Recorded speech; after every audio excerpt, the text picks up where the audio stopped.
Youth wing بھی ہے، اور پاکستان پیپلز پارٹی نے اس وقت یوتھ کو موبلائز کرنے کے لیے اور انہیں قومی سیاست کے دھارے میں لانے کے لیے ایک انقلابی پروگرام شروع کیا ہے، جس کے ثمرات، جس کے اثرات آپ آنے والے دنوں میں دیکھیں گے، اور اس کی روشنی میں یہ نوجوان بڑے متحرک طور پر پاکستان پیپلز پارٹی کی الیکشن کمپین کو چلائیں گے اور کامیابی میں ہمکنار کرنے کے لیے اپنا کردار ادا کریں گے۔ تو عمیر، آپ نے آف کورس ابھی کیونکہ پیپلز پارٹی کے حوالے سے ڈسکشن چل رہا ہے اور بہت ساری چیزیں بھی ڈسکس کی آنے والے الیکشنز کے حوالے سے، کرنٹ اسٹریٹجی کے حوالے سے، اور گورنمنٹ کے جو کرنٹ گورنمنٹ کے جو ایشوز ہیں، آپ کا کیا خیال ہے ان ساری چیزوں پہ، اور کیا لگتا ہے کہ آنے والے الیکشنز میں کیا یہ اسٹریٹجی کام کرے گی؟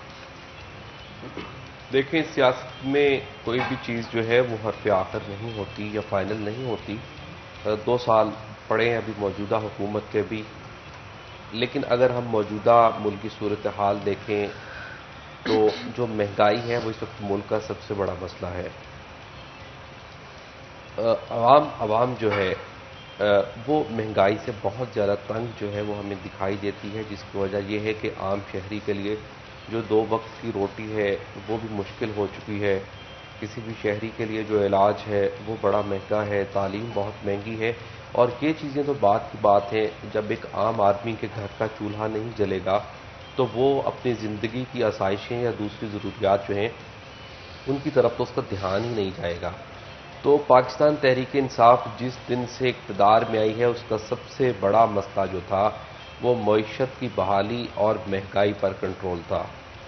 لیکن اگر ہم مہنگائی پر کنٹرول کے حوالے سے دیکھیں، جو کہ ایک سب سے بڑا اس وقت عوامی مسئلہ ہے، تو تحریک انصاف اس پر قابو پانے میں ناکام دکھائی دی ہے۔ اور جس طرح میں نے 1-2 پہلے مثالیں دی ہیں کہ وزیر اعظم صاحب نے بھی نوٹس لیے ہیں، مگر اس کے باوجود اس ملک میں مافیا جو ہے وہ اتنا مضبوط ہو چکا ہے کہ جس چیز پر نوٹس لیا جاتا ہے وہ یا تو اس ملک سے غائب ہو جاتی ہے یا پھر اس کی قیمت ہی اتنی زیادہ ہو جاتی ہے کہ اس نوٹس کا جو اثر ہے وہ بے سود ہو جاتا ہے، اور ریاست کا سربراہ جو ہے وہ بھی ان مافیا کے سامنے فی الوقت بے بس نظر آتا ہے۔ وہ خواہ چینی کا معاملہ ہو، وہ پیٹرول کا معاملہ ہو، وہ آٹے کا معاملہ ہو، وہ ادویات کا معاملہ ہو، ہر محاذ پر پاکستان تحریک انصاف جو ہے وہ قیمتوں کو قابو کرنے میں ناکام دکھائی دی ہے۔ جان بچانے والی ادویات کی جو قیمتیں ہیں وہ 3 سالوں کے دوران 1 درجن سے زائد بار بڑھ چکی ہیں۔ تو عام شہری جس کے لیے جان بچانے والی ادویات خریدنا مشکل نہیں، وہ بہت پریشانی کا شکار ہے۔ عوام اس وقت بہت پریشان ہے۔ گو کہ وہ جو وزراء مشیروں کی فوج ہے وہ یہی راگ الاپتے ہمیں دکھائی دیتے ہیں میڈیا پر یا اپنے قائد کو کہ اس وقت جو ملک میں دودھ اور شہد کی نہریں بہا دی گئی ہیں، اس وقت ملک میں جو معیشت ہے وہ سٹینڈ کر چکی ہے، مگر حقائق جو ہے وہ اس کے برعکس ہیں، کیونکہ عام اگر معیشت سٹینڈ کر بھی چکی ہے تو عام آدمی تک اس کے ثمرات جو ہے وہ نہیں پہنچ سکتے۔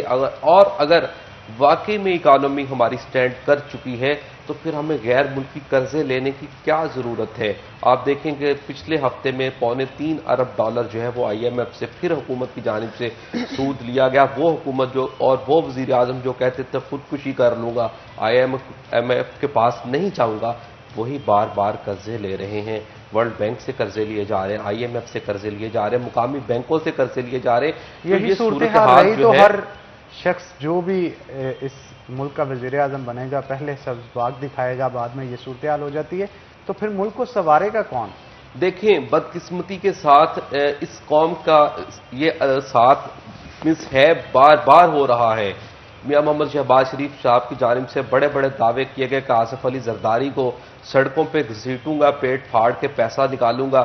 جب اقتدار پہ آئے سوال کیا گیا تو کہا گیا وہ تو سیاسی تقریر تھی یا صرف جوش خطابت میں اس طرح کی باتیں کر دی گئیں۔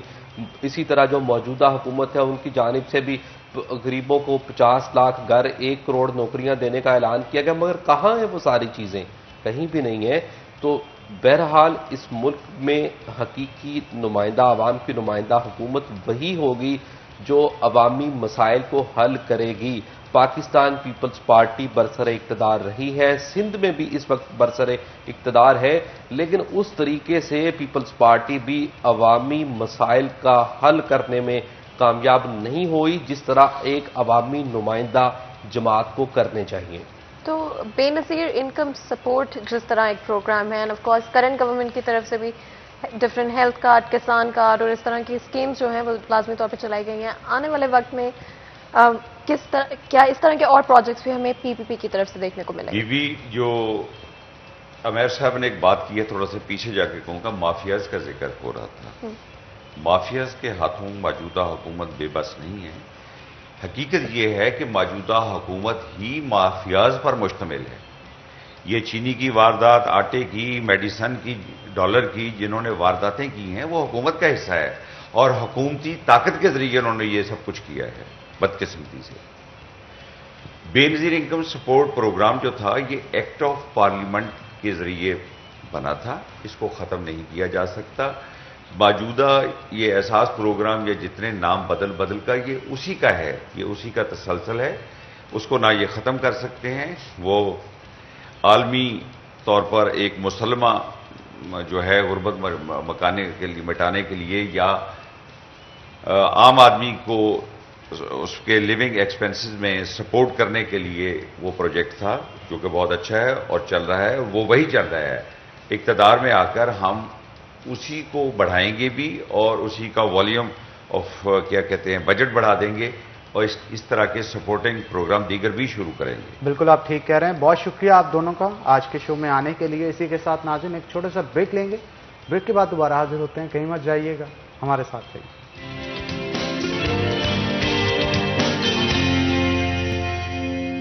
سٹی ایٹ 10 میں ایک دفعہ پھر آپ کو خوش آمدید کہتے ہیں. اینڈ آف کورس آپ کو پتہ ہے کہ اب میرے فیوریٹ سیگمنٹ کا وقت ہو چکا ہے جو کہ آف کورس ہمارا کچن کا سیگمنٹ ہے.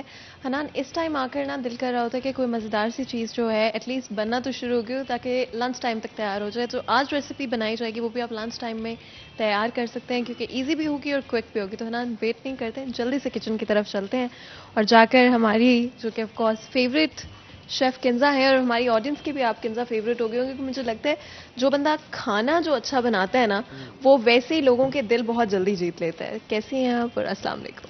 وعلیکم السلام. السلام علیکم بہت آف یو. اللہ کا شکر. آپ لوگ سنائیں کیسے ہیں؟ آج آپ بہت پیاری لگ رہی ہیں. ارے تھینک یو سو مچ. مجھے لگا سفید کپڑوں میں نا ذرا پیاری لگ رہی ہیں. جی اچھی لگ رہی ہیں آپ. ارے تھینک یو سو مچ. اور آف کورس مجھے لگتا ہے ایون تو حنان اور آپ نے دوبارہ میچ کیا ہوا ہے، ہم لوگ کی تو چلتی رہتی ہے تو ہاں بٹ آپ دونوں بھی بہت اچھا لگ رہے ہیں. Thank you so much. I think appreciate کرتے رہنا چاہیے، اسپیشلی جن لوگوں کے ساتھ آپ کام کرتے ہو ان کو اپریشیٹ کرتے رہنا چاہیے. اور اچھے لوگوں جب کام کرنے کے لیے تو آئی تھنک کام آپ کا آسان ہو جاتا ہے اور مزے کا بھی ہو جاتا ہے. تو کنزا آج آپ کیا بنائیں گے؟ اچھا آج ہم لوگ کچھ ڈفرینٹ بنانے لگے ہیں. آج ہم لوگ بنائیں گے ناچوز وتھ سالسا اینڈ یوگرٹ ساس. ٹھیک ہے، تو اس کی ریسیپی کیا ہوگی جلدی سے بتائیں. اچھا ریسیپی سب سے پہلے میں جو ہے وہ سالسا کی ریسیپی بتاؤں گی. میں نے ٹمیٹوز لیے ہیں یہاں پہ سیڈ لیس. ہمیں ٹمیٹوز چاپڈ کرنے ہیں. 3 ٹمیٹوز ہیں میرے پاس. 2 انینز میں لوں گی، ان کو بھی فائن چاپڈ کرنا ہے.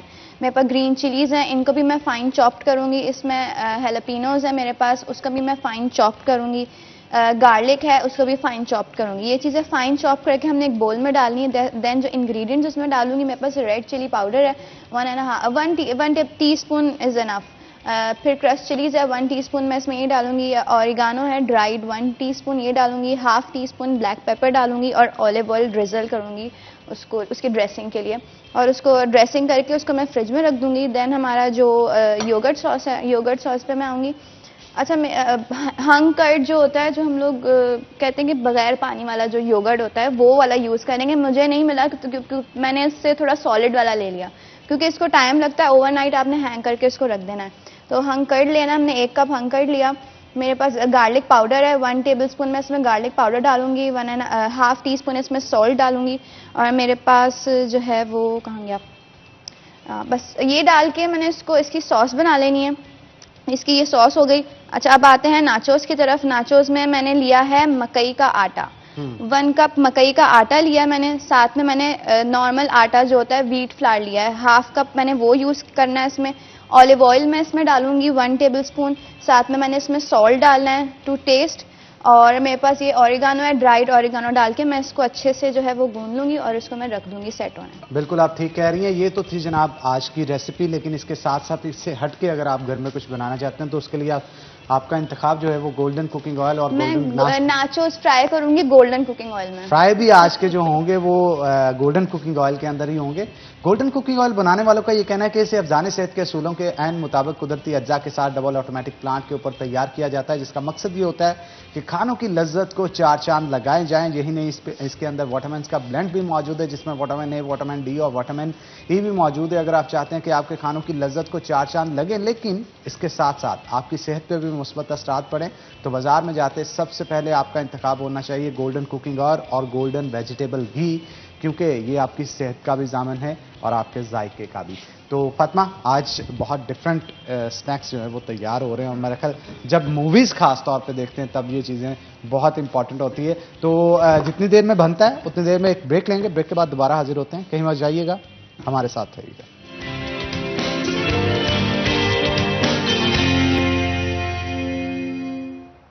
ویلکم بیک ناظرین، بریک کے بعد خوش آمدید. ناظرین، یہاں پہ ہم آپ کو آگاہ کریں گے کہ محکمہ ہیلتھ کی طرف سے خسرہ مہم جو ہے وہ سٹارٹ کی جا رہی ہے، جس کے تحت 15 سال تک کے بچوں کو جو ہے یہ ویکسین لگائی جائے گی، اور 15 نومبر سے یہ ویکسین کے لیے مہم جو ہے وہ پورے پاکستان میں سٹارٹ ہو رہی ہے. فیصل آباد کے اندر بھی بہت سارے جگہیں ہیں جہاں پہ جا کے گھر گھر ویکسین جو ہے وہ لگائی جائے گی. تو اس موضوع پہ گفتگو کرنے کے لیے آج خاص طور پہ ہم نے دعوت دے رکھی ہے. ہمارے ساتھ موجود ہیں ڈاکٹر مشتاق سپرا صاحب، جو کہ سی او ہیلتھ فیصل آباد ہیں. تو آپ کو ویلکم کرتے ہیں شو کے اندر. اور ان کے ساتھ ساتھ ڈاکٹر محمد بلال صاحب بھی موجود ہیں ہمارے ساتھ، جو کہ ڈی ایچ او ہیں فیصل آباد کے.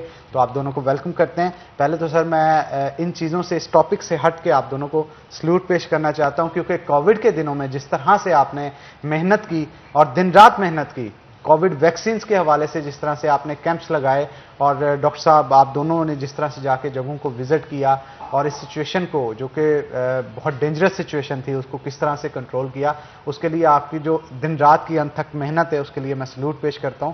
بہت سارے ڈاکٹرز نے جانوں کا نذرانہ بھی پیش کیا. تو جب بھی آپ ہمارے شو کے اندر آتے ہیں میری کوشش ہوتی ہے کہ آپ کو ٹریبیوٹ دوں، اور ان چھپے ہوئے ہیروز کے چہرے جو ہے ہماری عوام کے سامنے میں لازمی طور پہ لے کے آؤں، جنہوں نے اس وبا کو کنٹرول کرنے کے لیے دن رات محنت کی. تو ونس اگین سر آپ کا بہت شکریہ، آپ نے جو خدمات سر انجام دی. تو پہلے چلتے ہیں ڈاکٹر مشتاق سپرا صاحب کی طرف اور ان سے گفتگو کا آغاز کرتے ہیں. سر، ویکسین کے حوالے سے بتائیے گا کہ 15 نومبر سے سٹارٹ ہو رہی ہیں، کتنے بچوں کو لگائی جائے گی؟ دیکھیں، فیصل آباد میں اگر میں جس کو ہم M R catch up campaign کہیں گے، 15 نومبر سے سٹارٹ ہوگی، اور اس کی ہم نے ایک کمپریہنسو پلاننگ سٹارٹ کر دی ہے، جس میں ہماری ٹریننگ فیز جو ہے وہ سٹارٹ ہو چکی ہے. سارے لیولز پہ ٹیمیں اور اس میں جو اسکل پرسن ہیں، انجیکٹرز ہیں اور سوشل موبلائزرز ہیں، وہ آئیڈینٹیفائی کر لیے، جس میں ہمارے کوئی 400 سے زیادہ اسٹیٹک سینٹرز ہوں گے جہاں پہ ویکسینیشن ہوگی. اس کے علاوہ تقریباً 2100-2200 کے قریب ٹیمیں ہیں جو آؤٹ ریچ جا کے لوگوں کے گھروں تک جا کے وہاں پہ کٹ اسٹیشن اسٹیبلش کر کے وہ جو ٹارگٹ پاپولیشن ہے 9 ماہ سے لے کے 15 سال کی عمر تک کے جتنے بچے ہیں ان کو ویکسینیٹ کریں گے. تو اگر ہم اوور آل بات کریں میزلس کے حوالے سے، تو اگر پیرنٹس کو تھوڑا آئیڈیا دینا چاہیں کہ کتنا خطرناک ہو سکتا ہے، بیکاز آئی تھنک بہت سارے لوگ ابھی بھی سمجھتے ہیں یا اویئرنیس نہیں ہے. آئی سپوز تو میں چاہوں گی اگر آپ تھوڑی سی اویئرنیس کے حوالے سے بتا سکیں. بالکل جی، اس وقت جو دنیا میں سب سے زیادہ کنٹیجیس ڈیزیز ہے وہ میزلس ہے. ایک بچے کو اگر میزل ہوتا ہے تو وہ آگے 16 بچوں کو ٹرانسفر کر سکتا ہے. یعنی یہ سب سے زیادہ پرسنٹیج ہے دنیا کی تمام بیماریوں میں اس وقت کہ اگر کسی کو یہ بیماری ہو تو جو آگے سپریڈ ہوتا ہے اس کا سب سے زیادہ 16 تک کا اس کا سپریڈ ہے. ایون کووڈ کا سپریڈ بھی جو ہے وہ 9-10 کے اوپر ہے، اور یہ اس سے بھی زیادہ ہے. دیکھیں، اگر کسی علاقے کے اندر کسی ایک اسپیسیفک ایریا یا یونین کونسل کے اندر 2 کیس میزل کے آ جائیں تو ہم اس کو آؤٹ بریک ڈکلیئر کرتے ہیں. یہ WHO نے قرار دیا ہے. ہم اس کی ایلیمینیشن کی طرف جا رہے ہیں کہ ہم اس کو مستقل ختم کرنے کے لیے جا رہے ہیں کہ ایک لیول تک یہ ریڈیکیٹ تو نہیں اس کو کر سکتے، لیکن ایک لیول تک اس حد تک لے جائیں کہ 0 لیول پہ لے جائیں کہ اگر ہو بھی تو کہیں سے 1 یا 2 کیس ہوں اور اس سے زیادہ اس کا سپریڈ نہ ہو سکے. 3 علامتیں جو ہیں وہ اس کی بڑی اسپیسیفک ہیں. میں تھوڑا سا میزلس کے بارے میں بتانا چاہوں گا تاکہ جو والدین ہیں انہیں پتا ہو. اس میں 3 C's کا ایک ہم نے اس کا کرائٹیریا بنایا ہوا ہے، جس کے اندر ایک تو یہ ہے کہ کف ہوتی ہے بچے کو بہت زیادہ، دوسرے نمبر پہ کوریزیا جس کو ہم نزلہ زکام کہتے ہیں کہ بہت فلو لائک سمٹمز آتے ہیں، تیسرے نمبر پہ کنجکٹیوائٹس، آنکھیں سرخ ہو جاتی ہیں اور سم ٹائمز یہ جو پلکیں ہیں ان پہ سویلنگ ہو جاتی ہے. یہ 3 سمٹمز لازمی آتے ہیں. اس کے علاوہ منہ کے اندر ایک اسپاٹ سے بنتے ہیں وائٹ کلر کے جن کو کوپلک اسپاٹس کہتے ہیں، وہ بھی آ سکتے ہیں اس کے اندر. پھر جسم کے اوپر ریشز بن سکتے ہیں جو کہ میکولو پیپولر ہم اپنی زبان میں کہتے ہیں کہ کہیں سے وہ بالکل پلین ہوں گے لیکن پلین ہوں گے ریڈ ہوں گے اور کہیں سے ابھرے ہوئے ہوں گے مکس طرح کے. مطلب یہ والی ساری چیزیں. پھر اس کے ساتھ یہ کہ اس میں فیور ہائی گریڈ 104 تک جا سکتا ہے بخار. 5 سال سے چھوٹی عمر کے بچے اور 20 سال سے بڑے لوگوں میں جب میزل ہوتی ہے اور اگر اس کی پراپر ٹریٹمنٹ نہ لی جائے تو اس کی کمپلیکیشنز بھی زیادہ ہو سکتی ہیں. اس کے اندر آپ کی آئی سائٹ بھی ڈیمیج ہو سکتی ہے. اس کے اندر اگر یہ برین کی طرف چلا جاتا ہے تو وہ برین کے انفیکشن سے ڈیتھ بھی ہو سکتی ہے میزل کی وجہ سے. اسی طرح جو اور سمٹمز ہیں اس میں نزلہ زکام کھانسی اور فلو کے سپریڈ جو ہے وہ یہ ڈینجرس لیول تک جا سکتی ہے میزل. اس لیے اس کا کنٹرول کرنا جو ہے وہ بہت ضروری ہے. 2008 میں پاکستان میں میزلز کی ویکسین انٹروڈیوس کی گئی تھی. سب سے پہلے 9 مہینے کی عمر میں جب بچہ آتا ہے تو اس کو ہم میزل کا ایک انجیکشن لگاتے تھے. پھر اس کے بعد شیڈول میں اس کو 15 ماہ کے اوپر لے کے گئے کہ دوسرا انجیکشن بچے کو لگایا جائے. اب جب یہ ہم کمپین کرنے جا رہے ہیں تو بیسیکلی ایک نئی ویکسین انٹروڈیوس کرنے جا رہے ہیں. اس ویکسین میں پہلے ہم صرف میزل لگاتے تھے، اب میزلز کے ساتھ روبیلا ایک اور وائرس ہے جس کی ویکسین نارملی ساری دنیا میں MMR کے نام سے چل رہی تھی کہ جس میں میزل ممپس اور روبیلا مکس ویکسین تھی 3 ڈوزز کی جو کہ 15 ماہ کی عمر کے اندر بچوں کو لگائی جاتی تھی. تو وہ پاکستان میں اب اس کو روبیلا کو ایڈ کیا جا رہا ہے. روبیلا کی وجہ سے بہت ساری فیمیلز کے اندر پرابلم بنتی ہے، ان میں ابارشنز بہت ہوتی ہیں اگر ان کو روبیلا کی انفیکشن ہو جائے. تو اس لیے روبیلا بھی اتنی امپورٹنٹ ہے جتنی میزلز ہے. اور یہ ویکسین جب ہم لانچ کرنے جا رہے ہیں بیسیکلی اس کو پورے پاکستان میں یہ 15 نومبر سے سٹارٹ ہوگی. تو پھر جو ویکسینز بچوں کو دے رہے ہیں ان کی تعداد 12 ہو جائے گی. پہلے 11 بیماریوں کے خلاف دے رہے ہیں، اب یہ 12ویں بیچ میں ایڈ ہو جائے گی روبیلا کی. تو اس حساب سے یہ کمپین بڑی امپورٹنٹ ہے. ایک دفعہ دیکھیں کمپین کرنے کا مقصد یہ ہوتا ہے کہ اگر ہم اس کو ویسے سٹارٹ کر دیتے ہیں تو اس کی وجہ سے جو بچے امیون ہو جائیں گے اور جو نہیں ہوں گے ان میں یہ ڈیزیز آؤٹ بریک ہو سکتی ہے. اس لیے یہ ضروری ہے کہ پہلے ایک بڑی میس قسم کی پاپولیشن کو ویکسینیٹ کیا جائے پھر اس کو روٹین میں لایا جائے. جب بھی کوئی نئی ویکسین انٹروڈیوس کرنے جاتے ہیں اگر ہم اس کو بڑے پیمانے پر نہیں لانچ کرتے تو اس میں جو لوگ ویکسینیٹ ہوتے ہیں وہ بچتے ہیں اور جو نہیں بچتے ان میں وہ وائرس آنا شروع ہو جاتا ہے.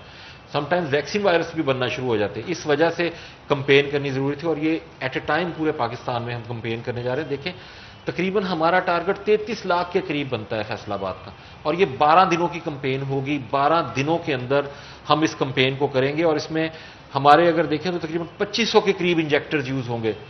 وہ لوگ جو یہ انجیکشن لگائیں گے 2500 کے قریب وہ بندے ہوں گے، ان کے 2500 کے قریب اسسٹنٹ ہوں گے.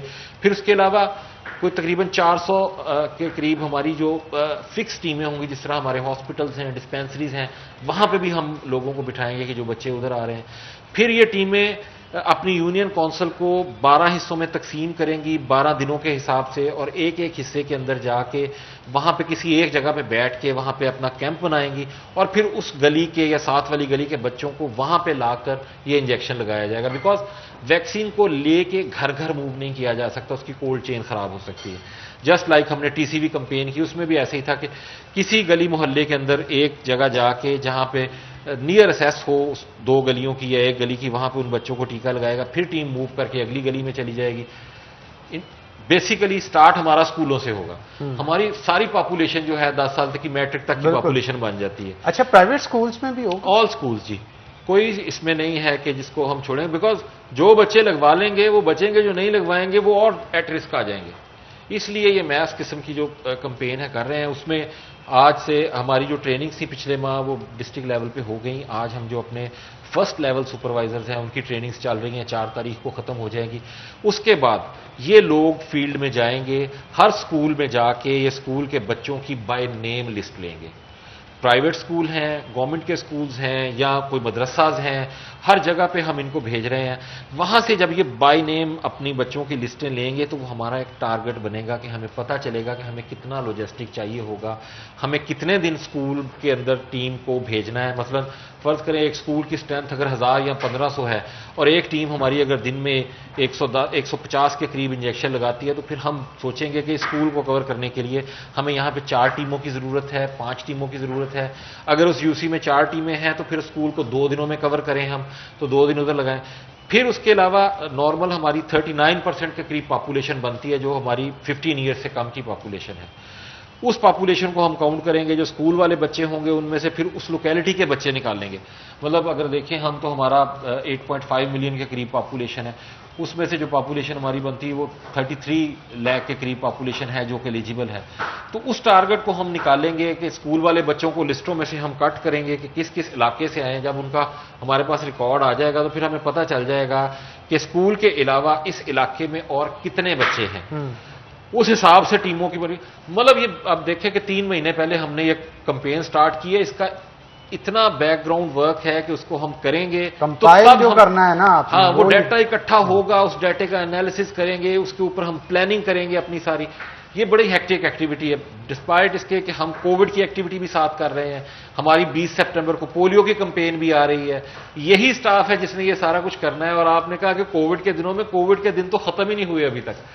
ہمارے کووڈ کے دن تو 2020 کے مارچ سے سٹارٹ ہیں اور ابھی تک چل رہے ہیں. لیکن ابھی ویکسین آ گئی ہے نا، تب تو خوف اتنا زیادہ تھا، کوارنٹین سینٹرز میں جانا، پھر لوگوں کو ڈیل کرنا، ایون ٹیسٹنگ کرنا. آپ کا تو ایکسپوجر ان لوگوں کے ساتھ بھی ہوتا تھا جو سچ میں کووڈ وائرس کا شکار ہوتے تھے. ڈیفینیٹلی. اب دیکھیں ہماری ٹیم میں ہم نے کوشش کی، پہلے ہم نے 11 سینٹر بنائے ویکسینیشن کے، پھر ہم بڑھا کے ان کو 24 پہ لے گئے، پھر 37 پہ لے آئے. اس کے بعد ہم نے اپنے RHCs اور اپنے جتنے BHUs تھے ان کو بھی اس کے اندر شامل کیا. پھر اس کے بعد ہم نے کیمپنگ سٹارٹ کی ویکسین کی. ہماری جو ٹرانزٹ سائٹ تھیں، ریلوے اسٹیشن، لاری اڈا، ویگن سٹاپ، وہاں پہ ٹیمیں بٹھائیں. اب دیکھیں الحمدللہ اس تھوڑے سے عرصے میں ہم نے 20 لاکھ کا کل ٹارگٹ کراس کر لیا ہے فیصل آباد میں. فیصل آباد کی پاپولیشن جو ہے ایلیجیبل وہ اپروکسیمیٹلی 46-47 لاکھ پاپولیشن ہے کہ جس کو ویکسین لگنی ہے. اور ہم اس میں سے تقریباً 20-20.5 لاکھ پاپولیشن کو ویکسین کل کی تاریخ یہ تک بھی ویسے لگا چکے ہیں. ایک بریکنگ ہے کہ فیصل آباد کی 47 لاکھ کی آبادی جو کہ اس وقت جن کو ویکسین لگائی جانی چاہیے تھی، ایلیجیبل تھے، اس میں سے 20 لاکھ کو ہاں جی ویکسین لگ چکی ہے. اور یہ بہت بڑی اچیومنٹ ہے ہمارے جو ہیلتھ سیکٹر ہے اس کے لیے. اس میں جناب وہ ورکرز ہمارے جو صبح آتے ہیں بیچارے اور رات کے 10 بجے تک کام کرتے ہیں، وہ ورکرز ہمارے جو سیمپلنگ لے رہے ہیں، پھر اس سارے ڈیٹے کو ڈیش بورڈ کے اوپر اپلوڈ کرنا. دیکھیں اتنا میسو کام ہو تو اس میں غلطیاں بھی ہو سکتی ہیں. بہت سارے لوگ ہوں گے جنہیں ہم سے شکایت ہوگی کہ جی ہماری ویکسین ہو گئی ہے، ہمارا ڈیٹا نہیں صحیح گیا. ڈیفینیٹلی جب اتنے ہیوج قسم کے پروجیکٹ میں آپ لگے ہوں تو اس میں تھوڑا سا مارجن آف ایرر ہوتا ہے. آخر ہم بھی لوگ انسان ہیں، جو بندے کام کر رہے ہیں وہ بھی تھک سکتے ہیں، ان کے اوپر بھی برڈن آتا ہے. تو میں بلکہ آپ کے توسط سے اگر کچھ لوگوں کے ساتھ اگر ان کے ڈیٹے کی کوئی پرابلم یا ہے تو میں ان سے معذرت کرتا ہوں اس سلسلے میں اپنی ٹیموں کی طرف سے، because they are very much over burden. وہ بہت زیادہ اوور برڈن ہے. اس میں دیکھیں 20 لاکھ بندہ اگر رجسٹر ہوا ہے تو اس میں سے اگر 5 یا 6 ہزار بندہ جس کی کوئی غلطی ہوئی ہے تو ڈیفینیٹلی ہو سکتی ہے. بالکل آپ لیس دین 1% ایرر ہے اس میں. لیکن پھر بھی ہم کوشش کر رہے ہیں کہ ان کی غلطیوں کو جہاں تک پاسبل ہے ان کو درست کریں. اور اس ویکسینیشن کو ہم انشاءاللہ بڑھا رہے ہیں. اور آج سے ہم نے جو بوسٹر ڈوز ہے ویکسین کی، 3rd ڈوز جس کو کہتے ہیں، اس کو سٹارٹ کر دیا ہے. فائزر کی ویکسین اویلیبل ہے. جو لوگ ہمارے باہر جانا چاہ رہے ہیں، جنہوں نے دوسری کو ویکسین لگائی ہے اور جو اس ملک کی ریکوائرمنٹ نہیں تھی، اگر ان کو اس ویکسین لگائے کو 28 دن سے زیادہ کا عرصہ ہو گیا ہے تو وہ ایک 1270 روپے کی رقم ہے جو نیشنل بینک میں جمع کروائیں گے. وہ رسید لے کے ہمارا ایک ڈیڈیکیٹڈ سینٹر ہے گورنمنٹ جنرل ہاسپٹل سمنا آباد، وہ ہم نے اسٹیبلش کل کا کر دیا ہوا ہے. تو وہاں پہ وہ رسید اور اپنے پاسپورٹ کی کاپی لے کے جائیں گے ویزے کی، تو ان کو وہ بوسٹر ڈوز فائزر کی وہاں پہ لگنی سٹارٹ ہو گئی ہے. سو دیٹ جو لوگ باہر جانا چاہتے ہیں ان کا بھی بڑا پرابلم آ رہا تھا کہ جی ہمیں یہ ویکسین چاہیے تھی، ہمیں یہ لگ گئی ہے، ہم کیا کریں. تو اس کے لیے گورنمنٹ آف پاکستان کا ایک بہت بڑا انیشیٹو ہے کہ وہ ایک بوسٹر ڈوز ایڈ کی ہے اس کے اندر. اس طرح ان لوگوں کو بھی اپنے کام پہ جانے میں آسانی ہوگی، وہ جہاں پہ بھی جانا چاہیں گے یہ ایکسیپٹیبل ہوگی. بالکل آپ ٹھیک کہہ رہے ہیں. ڈاکٹر صاحب یہ بتائیے گا کہ بوسٹر ڈوز کی انہوں نے بات کی فائزر کی، اگر اس سے پہلے بہت سارے لوگ جنہوں نے سائنو فارم یا مڈرنا لگوائی ہے اور اب وہ اچانک شفٹ ہوں گے فائزر پہ، تو یہ کوئی ریئیکشن تو نہیں باڈی کے اندر ہوگا، کوئی مسئلہ تو نہیں؟ دیکھیں جی ابھی WHO کی جو فریش گائیڈ لائنز ایشو ہوئی ہیں، انہوں نے اس پہ بڑی کلیئر ڈائریکشنز دی ہیں کہ آپ کم از کم 2 ویکسینز لگوا سکتے ہیں. انیشلی ظاہر ہے چونکہ ایک یہ نئی بیماری تھی, اس میں بہت ساری چیزیں اس پہ اس طرح کی ریسرچ نہیں, لیکن جو 1.5 سال میں انہوں نے لرن کیا کہ ایک ویکسین کے ساتھ اگر آپ دوسری بوسٹر دینا چاہتے ہیں تو وہ دے سکتے ہیں. اس میں کچھ رسک انوالوڈ ہے, لیکن ظاہر ہے ہم کوئی بھی کسی پیشنٹ کے ساتھ کوئی بھی اس کو میڈیکیشن کرتا چاہتے ہیں تو اس کو دونوں چیزوں کو اسیس کیا جاتا ہے کہ بینیفٹس کتنے ہیں اور اس کا رسک فیکٹر کتنا ہے. لیکن اس کو انہوں نے الاؤ کر دیا ہے, جس کو مثلا کوئی بھی سائنو فارم لگ گیا ہے, سائنو ویک لگ گیا ہے, موڈرنا لگ گیا ہے, اب اس کی جو ٹریولنگ کنٹری جہاں پہ اس نے جانا ہے وہاں کی جو بھی ریکوائرمنٹ ہے وہ لگوا سکتا ہے. اس کے لیے فائزر ریکمینڈڈ ہے, فائزر میں اویلیبل ہے, اور اس کے لیے گورنمنٹ نے ایک نامینل جو ہے اس کے چارجز 1270 روپے کے قریب وہ نیشنل بینک میں ڈپازٹ کروائیں گے, اور اس کے بعد اپنے جو ڈاکومنٹس ہیں, جو بھی ٹریول ڈاکومنٹس ہیں, اس نے عمرہ کرنا ہے, جاب کرنی ہے باہر, وہ یہاں پہ جمع کروائے گا. اس کے علاوہ 12 سال سے زیادہ عمر کے جو بھی لوگ ہیں, ٹریولرز ہیں, جو وہاں پہ اسٹڈی پرپز کے لیے جا رہے ہیں یا وہاں کے اسٹوڈنٹس ہیں, وہ بھی یہ فیسلٹی اویل کر سکتے ہیں ویکسینیشن کے بعد. ظاہر ہے چونکہ ہر کنٹری کی اگر ہم نے جو انفیکشس ڈیزیزز ہیں ان کو کنٹرول کرنا ہے تو اس کے سرٹن میئرز ہیں. مثلا کووڈ کی اسپیسیفک بات کریں, فزیکل ڈسٹینسنگ ہے, سوشل ڈسٹینسنگ ہے, ماسک پہننا چاہیے, اور سب سے افیکٹو ٹول ہے اس کا ویکسینیشن. اور اس میں باقی بہت ساری چونکہ ریومرز سوسائٹی میں, کمیونٹی میں سرکولیٹ کر رہی ہیں جس میں کوئی صداقت نہیں. ویکسین جنرلی سیف ہوتی ہیں, یہ لائیو اٹینویٹڈ ویکسین, اس میں بڑی مائنیوٹ کوانٹٹی وائرس کی نیم مردہ حالت میں باڈی میں انجیکٹ کی جاتی ہے جس سے امیونٹی ڈیولپ ہوتی ہے. مثلا اگر ہم فیصل آباد کی بات کریں تو کل تک جو ہم انجیکشن لگا چکے ہیں 20.5 لاکھ کے قریب انجیکشن لگ چکا ہے, جس میں اللہ کا شکر ہے کہ فیصل آباد میں کوئی میجر سائیڈ ایفیکٹ رپورٹ نہیں ہوا. تو ابھی چونکہ یہ ریکمینڈڈ ہے آپ سیکنڈ ڈوز لگوا سکتے ہیں, اس میں کوئی ایسا کسی کا. اگر فائزر ویکسین کی بات کریں تو انیشلی جب ہمیں لمیٹڈ کوانٹٹی میں ملی 3500 کے قریب ہمیں ملی, وہ تھی صرف امیونو کمپرومائزڈ جو سیریسلی ال پیشنٹس ہیں ان کے لیے یہ ریکمینڈڈ تھی, جس کا مطلب یہ ہے کہ یہ ویکسین کا جو سیفٹی مارجن ہے کسی بھی ویکسین سے زیادہ ہے. یہی میں پوچھنا چاہ رہا ہوں آپ سے کہ سیفٹی مارجن کی جب بات کی جاتی ہے, یا سیفٹی مارجن کی وجہ سے اسے ریکمینڈ کیا جاتا ہے, یا پھر یہ کنٹریز کی منوپلی ہے کہ فلاں ویکسین کو آپ متعارف کروا دیں, فلاں ویکسین کا آپ اجازت دے دیں اپنی کمپنیز کو پروموٹ کرنے کے لیے. اس پہ آپ سے آنسر لوں گا, لیکن ایک چھوٹی سی بریک کے بعد, بریک کا وقت ہو گیا تو ناظرین یہاں پہ ایک بریک لیں گے, بریک کے بعد دوبارہ حاضر ہوتے ہیں. کہیں مت جائیے گا, ہمارے ساتھ رہیے گا.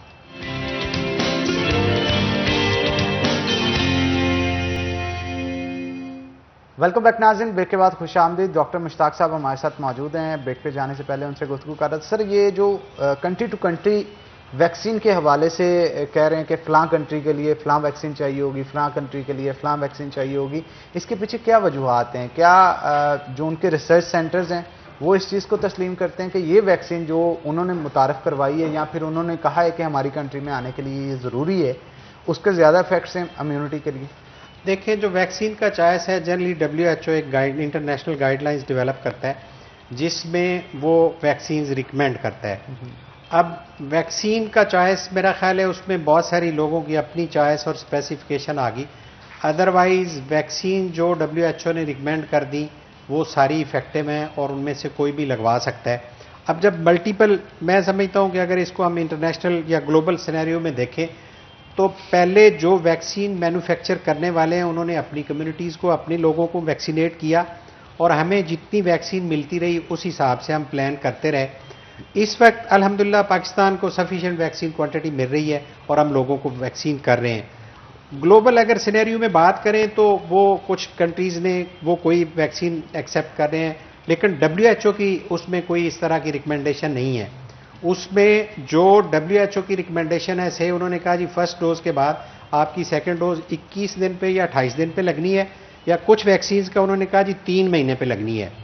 اب جب بوسٹر ڈوز کا with the passage of time جو انہوں نے لرن کیا کہ سیکنڈ ڈوز بھی کسی دوسری کمپنی کی یا فارماسیوٹیکل کی لگ سکتی ہے, لیکن اس میں بھی جو اس کا سیکنڈ یا بوسٹر کا ریکمینڈڈ ہے. جنرلی اگر آپ 1 مہینے کے گیپ سے لگا رہے ہیں تو جنرلی 3 سے 6 مہینے پہ